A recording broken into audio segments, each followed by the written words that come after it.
Pemirsa, aktivitas di Sekolah Dasar Negeri Pancayang Kota Makassar masih berjalan normal pasca digugat oleh oknum yang mengaku sebagai pemilik lahan. Pihak sekolah meminta pemerintah untuk mengambil langkah terbaik karena lebih 1.000 siswa terancam tanpa sekolah karena persoalan tersebut.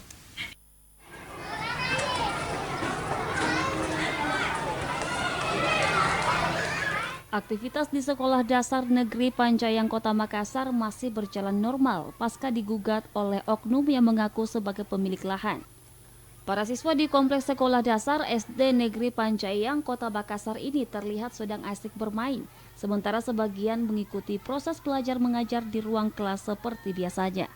Anak-anak di sekolah ini sama sekali belum tahu bahwa sekolah yang mereka tempati saat ini telah digugat oleh oknum yang mengaku sebagai pemilik lahan. Bahkan pihak sekolah mengaku baru mengetahui bahwa sekolahnya digugat.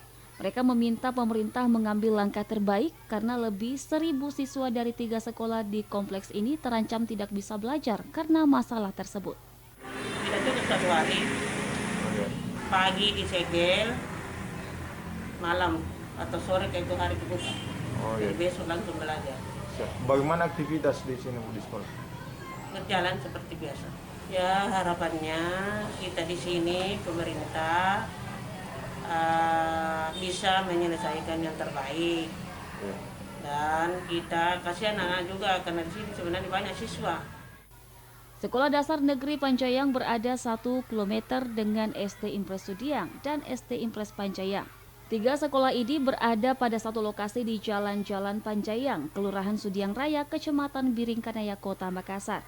Wali Kota Makassar Dani Pomanto sebelumnya mengatakan lahan sekolah ini telah lama digugat dan Pemkot Makassar kalah di pengadilan.